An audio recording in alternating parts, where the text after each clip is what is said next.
Le hasard fait bien les choses entre la demande de formation et les gens qui apportent cette formation. Monsieur le ministre, c'est un très grand honneur que vous m'avez fait en me demandant de vous accompagner à la cérémonie d'inauguration de ce bijou qu'est le centre de formation en agri-élevage de Sédhiou.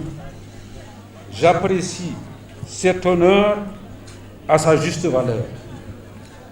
C'est comme si, à la place que vous occupez là, sur cette tribune, à la place exacte où vous êtes assis, c'est comme si, au-delà de vos attributions particulières comme ministre de la République, c'était le président de la République, son Excellence Macky Sall lui-même, qui était assis. Ce que vous voulez, c'est bien doter les hommes et les femmes de ce pays des outils propres à assurer leur propre développement et leur dignité. Je ne trouve pas, pour ma part, une mission plus haute pour un véritable homme d'État. Et cela passe par des réalisations palpables comme celles que nous avons sous les yeux. Elle confirme bien l'adage wolof qui dit weddi gis bokku ca.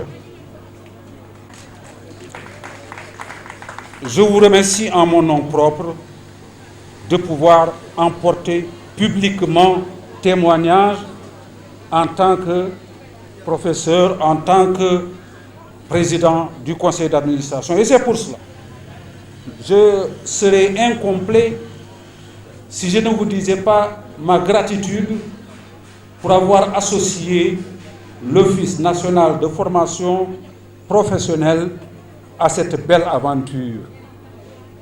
La dernière réunion du conseil d'administration que j'ai l'honneur de présider sous votre haute autorité, cette dernière réunion a tenu, au-delà des résolutions habituelles qu'elle fait, de faire une résolution spéciale, une motion de félicitations à l'endroit du directeur général de l'ONFP et de ses collaborateurs, je veux nommer Sanissou Diakité.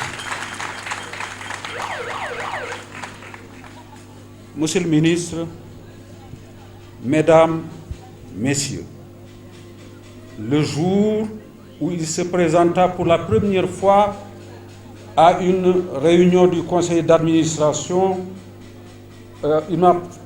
j'ai dû plaisanter en disant « Le président de la République et notre ministre de tutelle nous envoient un inventeur cette fois-ci ». Bien entendu, je faisais allusion à l'invention par M. Sanoussi Diakité de l'usine à décortiquer le fonio, aujourd'hui connu partout dans le monde.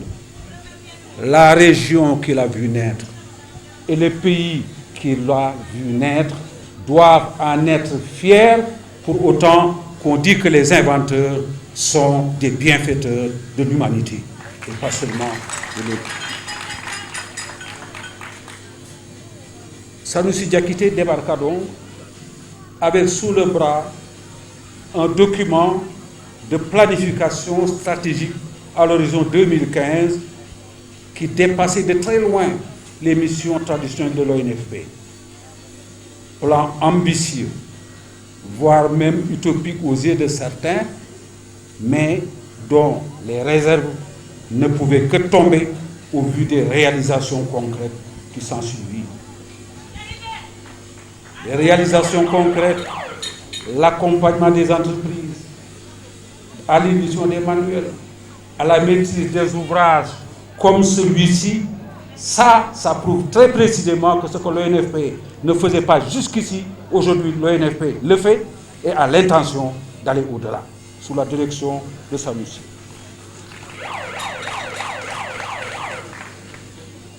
Il n'y aura rien d'étonnant, puisque c'est l'homme qu'on trouve au bureau en y arrivant le matin et qu'on y laisse en partant. Nous ne sommes pas les seuls à reconnaître donc les mérites de cet inventeur qui a littéralement réinventé l'ONFP. Mais nous ne sommes pas les seuls à reconnaître ses mérites. Est-ce que vous savez comment s'appelle le secrétaire général du réseau africain des institutions et fonds de formation professionnelle qui regroupe 11 pays africains? Est-ce que vous connaissez son nom? Est-ce que vous le devinez? Il s'appelle précisément Sanoussi Diakité. Alors, à mon tour, je dis Numbara.